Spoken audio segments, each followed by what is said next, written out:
mutwe. It was actually intentional. So when tugenda kungirako ka weight katono wansi tukole mu ka gym. Yeah.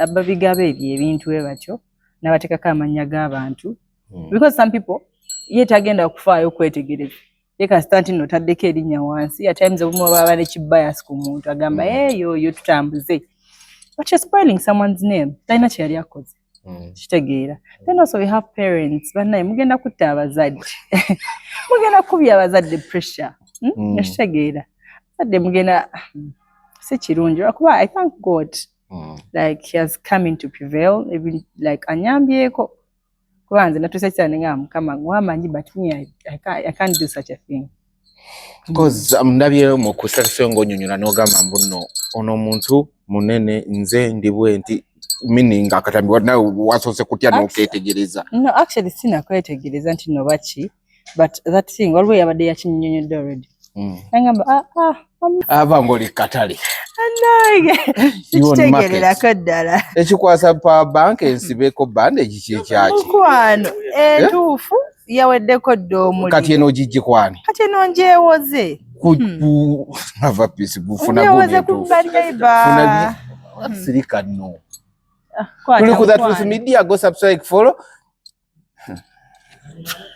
tufu oli musawo ne apa banka zokwata mpangirire mukwano Sizange siyo kana gwo mukazi omukulu omuyimbi w'eggwanga obereka banka zange naye kati nga bw'omanyi nze ndi mukyala muzadde akitegeera ani nze nekanganga omuntu aba talina muliro I just sell out my power banks.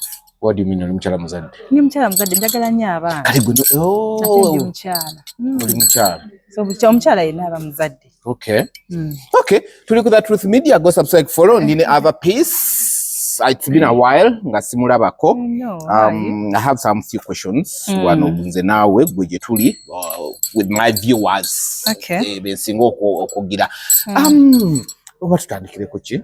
You have a new project? Yeah, nina project empya bagiyita ndyomu anyirira ku kyalo ndyomu atagaze ennume ku kaalo.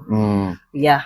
Mulimu waliwo verse gyotera okugirira okukolerako challenge bagiyita waliwo mulimu verse gyotera okukolerako challenge. Nze ndekaddiya gwe kyamukaddiya ndi muto sagala kumanya kyakukaddiya you are fin and the new queen of the area feva Masai mtoto chilinga nebetania. So ewe ntani wa Malika Masanyalazi you have to put her in that. Hey, ate Tania mukwano nnyo gw'omukulu. Yeah, ate Tania is family. Yeah, his family. Like my sister now. Omuntu abeera ne ku profile pictures omukulu asobola okutaba family. Wait, that verse, where does that verse come from? Eyo. Gwende kadiya kyamukadiya nze sinze simanyi kiki ekyakukadiya I'm the new queen in the area. Those are three words mbadde njagala just to kati kyamukadiya is more of any bad mind out there buli kimu kyoleeta mukwano ndeka akitegeera. You should know that I am the new queen of the area. Yeah, nze I am the new queen of the new I am the queen of the new generation. I'm the new queen of the area. Baliwo ne queen ababadde will stay aside. Yeah, the new generation. Everyone is a queen, but nze I am the queen of the new generation. Yes. You're the queen. I saw that interpretations were going wild. I don't know if you saw when you boomed. The people are saying, why do you talk of Chamkadia? People are growing old and it's like you're insulting them. Come on. Okuyimba, people should know that Okuyimba is art. You're not going to say, Zendekadia gwe bad minds. Like, you know, you have to look out for something that really yeah, it has to be, you know, it's more of art. Something nobody can say that you're attacking someone. Just to take a much no, because Fenatukula, I didn't necessarily mean that. Just for but it's not what I meant. Okay. This queen thing, a verbal argument then you still no jamulu imbalu penoteka munze queen. Of course I am. It's like you giving yourself entitlement to the crown, eh? It's not actually entitlement. Ekintu kyo kyatandika n'abantu. Nalinga nkiraba nnyo mu comment section. Queen of the new generation, queen of the area, queen of the wenajja neeyo gundi nga tuwandiika, you know. Yeah. So Anyways, let me just talk about the song. Oluyimba ndyomu. It was written by Don Docomo and produced by Togan Touch. Video yagikoze bamuyita Carl. Oluyimba weruli. Osiza mukono ku video. Manyi oluyimba weruli buli yatamira gondi. Mu lukebereko. Yatamira ani? Ono musajja. Frank Ja. Oh. Frank muntu wase. Nyo. Okay. I saw you ku UBC. Was it a weekend anyway day? Yeah. And you guys had to play Oluyimba Run Nobody. The performance went wild. And I saw the clip moving around. Yeah. With the two of you performing the same song. You were there with Jowy Landa. You didn't know that she was appearing? When I was like ngabali kungamba kufuna show over. Ngabakugamba kufuna show. Did you know? I didn't know the other people that were appearing on the show. Just namusanga busanz. So I was like, hey, okay. Why did you do A? Because we were meeting about Wagamba. Oh wow. Oh wow. And Wagamba A. Why Wagamba? No, not necessarily that. Like, hey, okay. Like kulika abantu abalala. Ate abantu abasinga bamanyi. Had you known Ntina agenda kuba ku show, would you have appeared? Why not? Ate nze promoting andonga ate why not? Hey. Lwaki mwatuka okuperforming that song waliwo a little bit of distancing mwenanga buli omu abafani baliwo bangi nga buli omu agezaako kwasaganyako basobodde okolaje abakitegedde nange mundeke kinala natude because nalaba twalabye video and someone nduza yasooka nakukiraba naga eno ye performing y'oluyimba luno tewali ayagala semberera munne buli omu akuba munne amabega buli omu ayagala ate eddoboozi liyitemu alage nti oluyimba in the video awe nedda asiba kitabo kyali bayika abantu bo bakiraba we batyo but it wasn't like that. But you appearing in the same place okay. Yeah. It is very okay. Very okay nga eneisa kale ekisinga obukulu mu byonna new doors zo zafulumye nga you active nange mpaako ndabeko kati biki wadde tunyonyola ku status mpaako ndabeko kuzolina mu onyonyodde ku status. No, because you know chat and senga kiri funny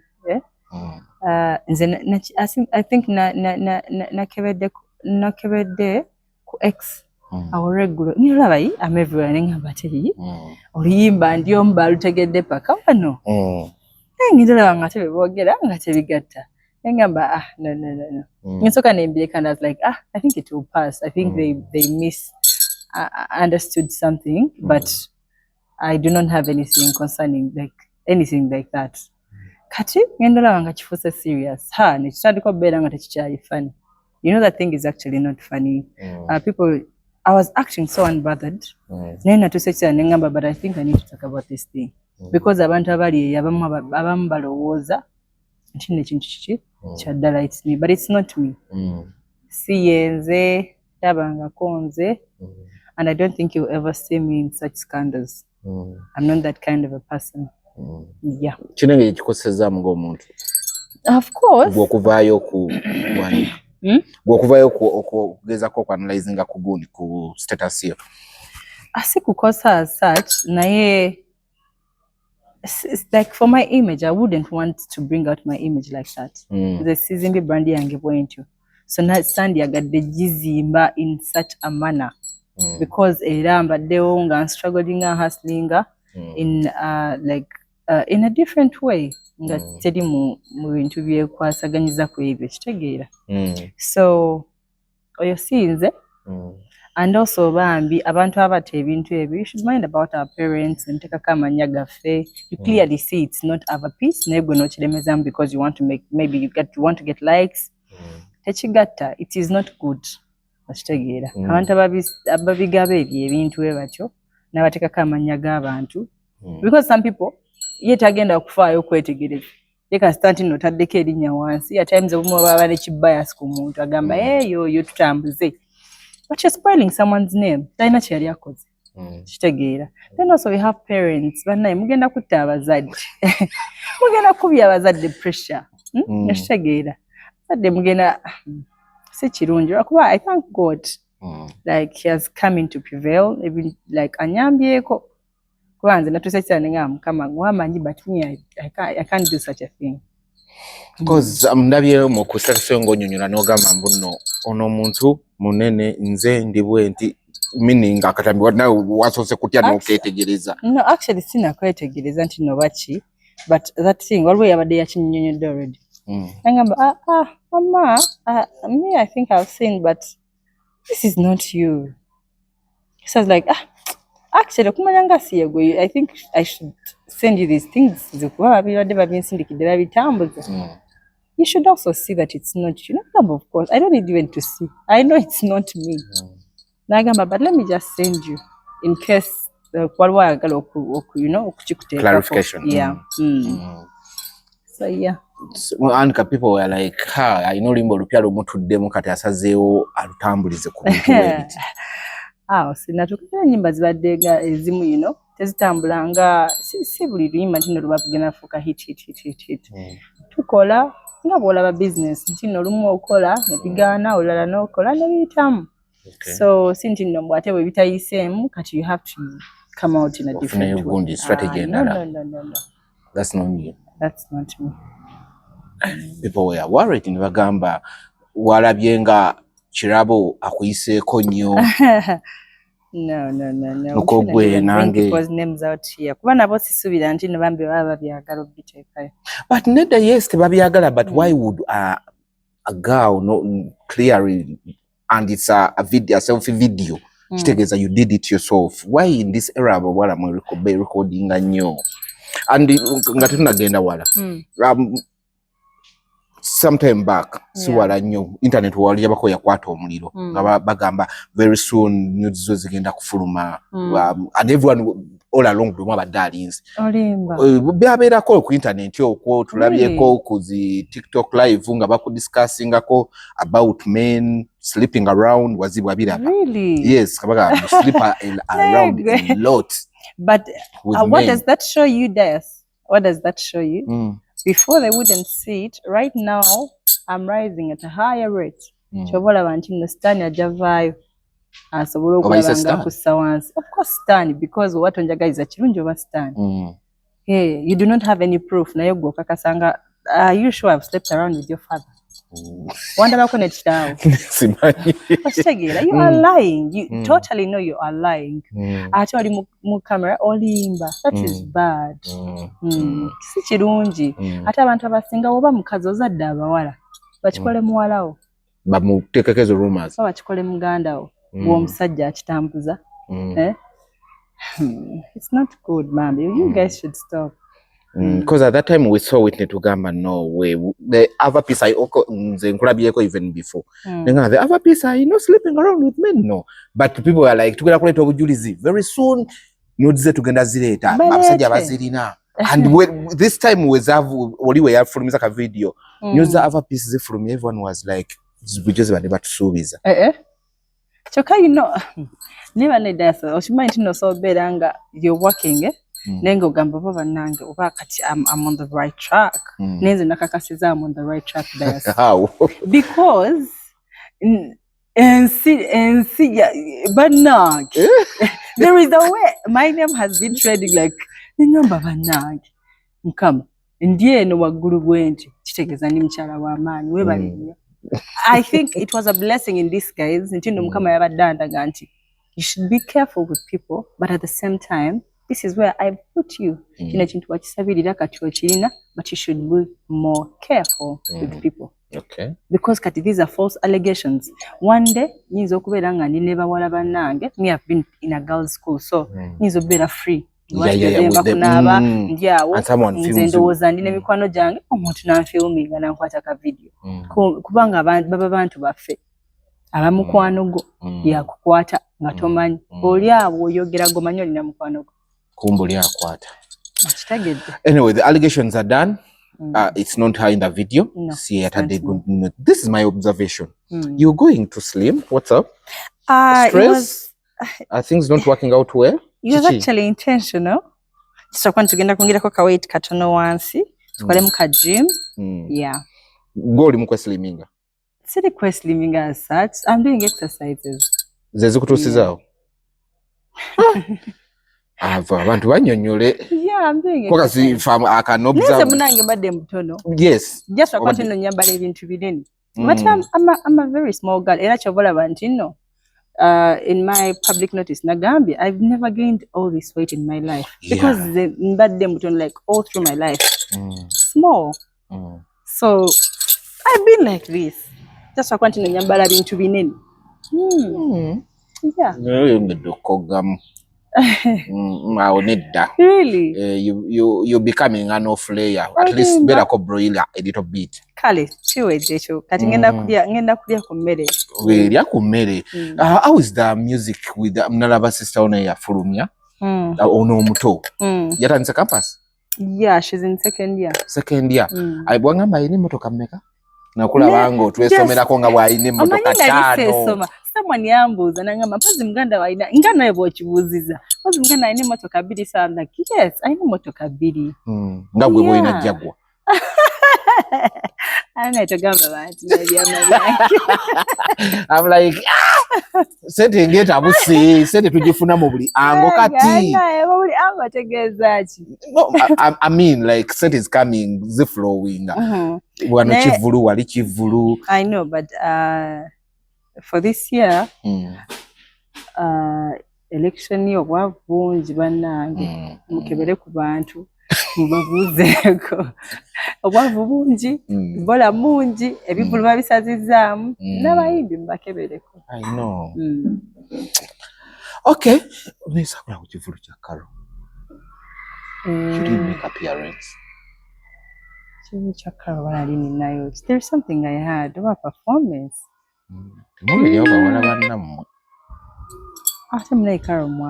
Yes, that's what I know, but you didn't show up. I had a performance, I think. Yeah, I had a performance somewhere. Abantu mujja bakutulembera walooze nti mubagala ko nga mubalabyawo nti babera n'ebintu temulabikako. Ndabanje. Naye I thank God at least yakikuba. Yakikuba. Kati goli wadde. Ng'ovuddeko kiwasooka okukola mu church abantu ne batajja. Mukwane church nzaba abantu ne batajja. Abantu babi. Nze ndeka bivulu tobyogera ko kati. Mukwane toko bireke. Wakola ekivulu kya church ng'oyino nimbalwa gospel abantu ne batalabika. Ate nga luli mu kitabo lwali luwandiike tebali recorded. Bennyini ne bewayimbira ne church gye wali okolera mu tebalabika. Babi. Kati otuwaayo ddi. Sikati ndeka already nkambye sad story yange. Ate yagala nyongereko. Sikati. Bidi byali byadda. I know but sikati. With time. Kale, how's Alexa? She's doing amazing. She's okay. Acha na Range Rover. Nange tizomunyiga ne kambaleke. Kalmuba yafuna brand inala. Nego chomanya ali bulungi. Ali bulungi Alexa. Okay, that's good. Just I just pass by for you to clarify nothing else. Sigadde nalabyo complaining ku byennyonyi kutula musimanyi wali complaining asimanyi wetutula mu economy ate ne tukola kisi. No, they were just asking me like my say about abayimbi okutula mu economy. Naye just chijja kuterera with time no bana bwe maybe tebatandika bwe batyo.